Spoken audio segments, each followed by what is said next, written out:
Bayangkan, sahabatmu yang paling setia dan selalu ada di sisimu, tiba-tiba menjadi korban kejahatan yang tak termaafkan, dilecehkan oleh seorang lelaki yang merasa tak tersentuh oleh hukum. Apa yang akan kamu lakukan? Di film ini, balas dendam bukan sekadar kata, melainkan sebuah misi. Demi keadilan bagi sahabatnya yang hancur, sang tokoh utama menyiapkan rencana licik yang penuh dengan ketegangan, tipu daya, dan aksi tanpa ampun. Ini bukan hanya soal membalas dendam, ini tentang menghancurkan hidup pelaku. Siap untuk cerita yang penuh emosi, adrenalin, dan balas dendam tak terlupakan. Yuk, kita bahas alurnya.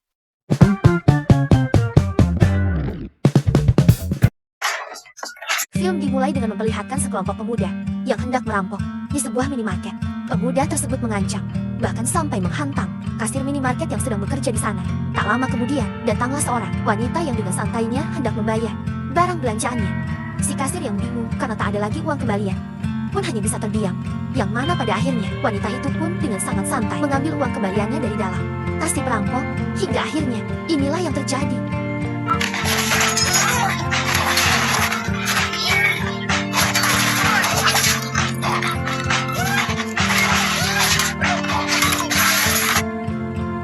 Menghajar para perampok yang sok keras tadi, wanita itu pun kemudian kembali ke rumahnya.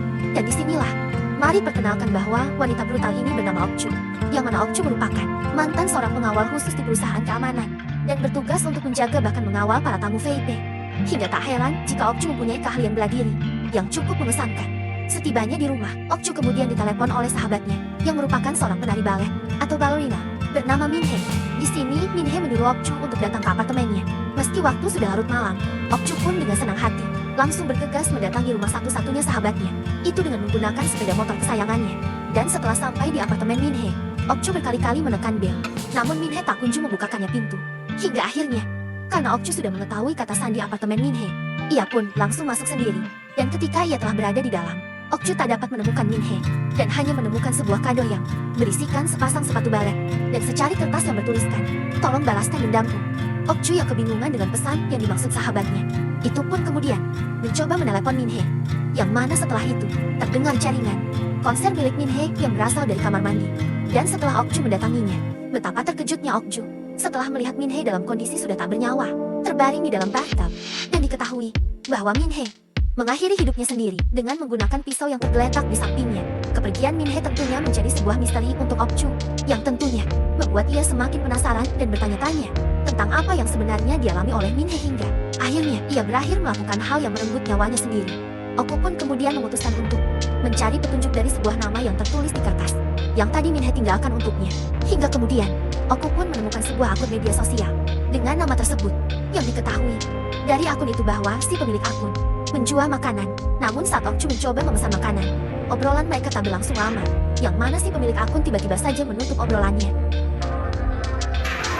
Tak lama kemudian, saat Okju memandangi foto dirinya bersama Minhe, ponsel milik Minha berdering yang mana itu adalah panggilan dari orang yang tak dikenal.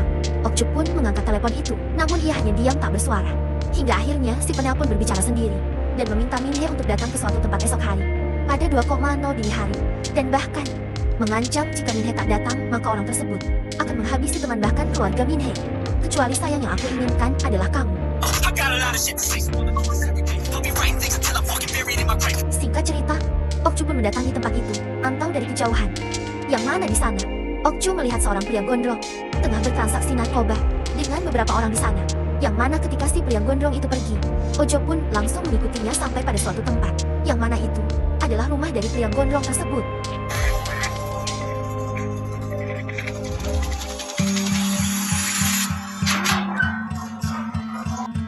Sampai pada pagi harinya, terlihat pria gondrong tersebut pergi meninggalkan rumah, dan Okju yang dari semalam mengintip di sekitar lokasi rumah si pria gondrong itu pun mendapatkan kesempatan untuk memulai aksinya dengan berbekal alat-alat yang sudah ia siapkan. Memasuki rumah si pria gondrong lalu memasang alat penyadap suara, dan ketika Okju masuk lebih dalam ke suatu ruangan yang terdapat lemari di sana, Okju pun langsung membuka lemari tersebut, dan ternyata di dalamnya terdapat banyak sekali alat-alat aneh untuk aksinya. Semacam alat gali sumur tetangga. Alat-alat tersebut digunakan untuk sensasi nafsunya. Bukan hanya itu saja, dia juga mendapati banyak sekali flash disk, yang diantaranya terdapat lisan ballerina. Dan ketika Okju mengecek isi dari flash disk itu, ia pun dibuat terkejut karena flash disk itu berisikan video Minhe, satu-satunya sahabat Okju, tengah digenjot dibacot oleh pria bertopeng yang tak lain adalah Gondrong. Misteri terkuak bahwa pembalasan dendam yang dimaksud oleh Minhe ditujukan kepada si Gondrong.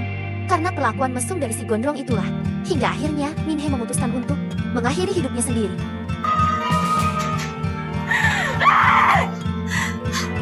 Setelah mengetahui apa yang sebenarnya terjadi pada Minhe, tentu saja membuat Dongju sedih dan marah karena tak bisa melindungi satu-satunya sahabat yang ia miliki. Hingga akhirnya, Okju pun langsung menyusun rencana untuk membalaskan dendam atas kematian sahabatnya. Okju yang telah meletakkan penyadap suara di rumah si Gondrong berhasil mendapatkan informasi bahwasanya besok malam si Gondrong akan mencari mangsa baru untuk aksi bejatnya di salah satu klub malam bernama Heaven. Karena aku tidak peduli apa yang kamu katakan, Okju mendatangi klub tersebut untuk mencari si Gondrong. Dan ketika mereka sudah bertemu, Okju pun berhasil mengelabui si Gondrong hingga masuk dalam perangkapnya. Singkat cerita, Okju dibawa ke sebuah hotel, tempat di mana si Gondrong biasa melakukan aksi bejatnya. Yang mana di sini, si Gondrong juga telah bekerja sama dengan para penjaga di hotel tersebut. Setibanya mereka di dalam kamar hotel tersebut, si Gondrong pun langsung bersiap-siap untuk melancarkan aksinya dengan memakai topeng dan membawa sebuah kamera. Okju yang berpura-pura mabuk telah meminum minuman yang diberikan oleh si Gondrong, sudah memiliki rencana sendiri. Hingga pada akhirnya, saat si Gondrong akan melancarkan aksinya, inilah yang terjadi.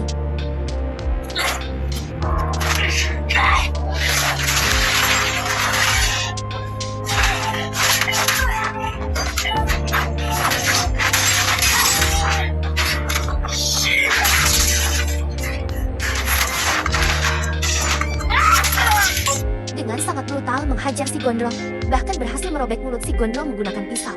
Dan ketika Okju hendak mengakhiri nyawa si Gondrong, tiba-tiba saja penjaga hotel datang dan langsung menembak Okju. Namun beruntungnya Okju masih bisa menghindar dan keluar dari dalam kamar. Akan tetapi, di luar kamar, masih ada penjaga lainnya yang membawa mesin gergaji kayu. Beruntungnya, ada seorang wanita yang menggunakan seragam sekolah, tiba-tiba saja membuka pintu kamar. Hingga akhirnya, membuat si penjaga hotel yang hendak menyerang Okju harus mengalami nasib sial dan kehilangan satu kakinya. Dan di saat itu pula, tanpa menyia-nyiakan kesempatan, siswi wanita itu menarik tangan Okju. Dan mereka berdua pun kabur dari sana, menggunakan mobil Lamborghini milik si Gondrong. Singkat cerita, mereka berdua pun berhasil melarikan diri dan sedang beristirahat di salah satu kedai makan. Yang mana di sana, terungkaplah fakta yang memilukan dari siswi wanita. Wanita itu berada di sana, dan siswi tersebut pun langsung menjawab bahwa ia dijadikan budak pengecelotan oleh si Gondrong, yang mana dirinya hanya bisa pasrah karena si Gondrong mengancam akan menyebarkan video pengecelotannya ke internet jika siswi itu tidak menuruti si Gondrong. Siswi itu pun juga berkata bahwa ia ingin sekali mengakhiri penderitaannya dan ingin melakukan perlawanan serta menghabisi si Gondrong. Namun apa daya, tak bisa berbuat apa-apa dan hanya bisa mengharapkan pertolongan dari orang seperti Okju yang memiliki kemampuan bela diri, berkendara hingga menggunakan senjata. Di sisi lain, pada keesokan harinya, terlihat si Gondrong tengah didatangi oleh ketua gangster dan para bawahannya, yang mana si Gondrong juga merupakan salah satu dari anggota gangster tersebut. Di sini si Gondrong yang terluka cukup parah. Ia malah dimarahin karena telah menyimpang dari pekerjaannya sebagai penjual narkoba dan malah membuat video Fargo bersama wanita. Si ketua gangster pun kemudian meminta kepada si Gondrong untuk membawa wanita yang telah melukai si Gondrong ke hadapannya dalam kurun waktu 3 hari. Singkat cerita, setelah kondisi si Gondrong mulai pulih, ia pun mendatangi salah satu temannya yang merupakan seorang apoteker bernama Mingsik dan menyuruh Mingsik untuk membunuhi Okju dengan bayaran 100 juta won dalam kurun waktu 2 hari. Mingsik yang sebenarnya tidak bisa berkelahi, apalagi membunuh, hanya bisa mengiyakan karena tergiur dengan bayaran yang ditawarkan oleh si Gondrong. Terlihat Okju yang tengah mendatangi teman rekan kerjanya dulu sewaktu bekerja menjadi pengawal khusus. Di sini temannya mengira bahwa Okju akan kembali bekerja sebagai pengawal khusus. Namun ketika Okju berkata, ia hanya membutuhkan informasi terkait pedagang senjata ilegal, temannya hanya bisa terdiam. Lalu saat Okju menjelaskan lebih lanjut tentang tujuannya membutuhkan senjata tersebut untuk mewakili pembalasan dendam atas kematian sahabatnya yang telah diperlakukan tidak senonoh, hingga akhirnya mengakhiri dirinya sendiri. Okju dan siswa itu kemudian menemui si penjual senjata ilegal. Yang mana di sini, senjata yang mereka jual sudah terlihat cukup tua. Ya 1112 lah dengan umur si penjualnya. 용도가 뭐니? 그걸 말해. 이게 말이지, 이게 말벌집 잡을 때 쓰는 건데 말이야.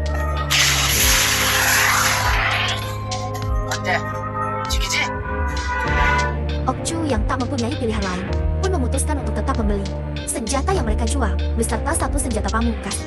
Sesampainya di rumah, Okju pun lantas membersihkan dan memperbaiki kembali senjata yang ia beli tadi, agar bisa digunakan kembali, dan tidak macet ataupun mampet. Setelah selesai membersihkan dan memperbaiki senjata-senjata, itu Okju pun lantas pergi seorang diri ke minimarket untuk membeli beberapa cemilan.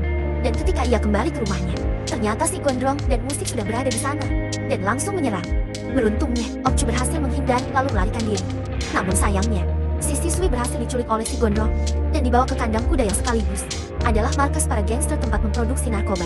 Di sini si Gondrong berbohong kepada atasannya dengan mengatakan bahwa ia telah membunuh Okju dan menguburnya di pegunungan, yang mana kita semua ketahui bahwa Okju masihlah hidup karena berhasil kabur dengan cara melompat dari jendela. Ketua gangster pun lantas menyuruh si Gondrong untuk segera melenyapkan si siswi juga, karena posisi ketua gangster. Jika benar si Gondrong sudah mempunyai Oku, maka si siswi tersebut adalah saksinya.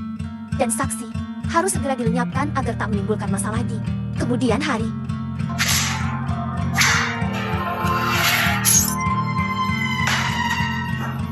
Di sisi lain, Okju yang sudah benar-benar murka pun lantas menunjukkan kebrutalannya, yang mana ia langsung bergegas untuk menghabisi semua orang yang berhubungan dengan si Gondrong, mulai dari penjaga hotel, yang mana di sini setelah mempunyai salah satu penjaga hotel, Okju kemudian menodongkan pistolnya dan bertanya kepada penjaga hotel lainnya tentang informasi keberadaan si Gondrong. Dan setelah mendapatkan jawaban, Okju pun lantas menarik pelatungnya. Setelah menghabisi semua penjaga hotel, Okju pun lantas pergi dengan bermodalkan senjata seadanya, serta nyali dan juga tekad yang berapi-api. Okju nekat mendatangi markas para gangster seorang diri. Sesampainya di sana, Okju mendapati seragam siswi yang tergeletak di lantai. Dan itu tentu saja membuat amarah Okju semakin menjadi. Yang mana Okju lantas dengan brutalnya menghabisi para gangster yang berada di dalam lift. Hingga akhirnya tibalah ia di sebuah ruangan, yang mana di sana terdapat puluhan gangster yang sedang bekerja untuk memproduksi barang haram yang akan mereka edarkan. Di sini Okju dengan santai lainnya mengatakan kepada semua orang yang berada di sana jika dirinya sedang mencari seorang wanita, yaitu si siswi yang tadi dibawa oleh si Gondrong. Dan jika mereka memberitahukan keberadaannya, ia tidak akan mengusir tempat itu dan akan segera pergi dari sana. 혹시 나한테 말해줄 수 있는 사람 있겠니? 내가 한 이만한 여자 한 명 찾고 있거든? 고생 많았나 보냐? 일로 와, 앉아. 잘 왔어. 어? 내가 너한테 뭐 개인적인 감정이 있는 Namun di sini si ketua gangster malah banyak bacot dan so keras. Hingga akhirnya, si ketua gangster pun harus mendapatkan sebuah hadiah headshot dari. Namun nafasnya ketika Okju hendak menembakkan pistolnya lagi, pistol tersebut malah macet, yang tentu saja itu memberikan para gangster kesempatan untuk menyerang Okju.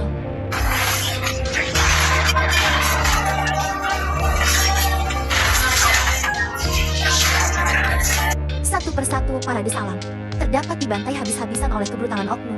Hingga akhirnya tersisa satu orang yang merupakan ajudan dari ketua gangster.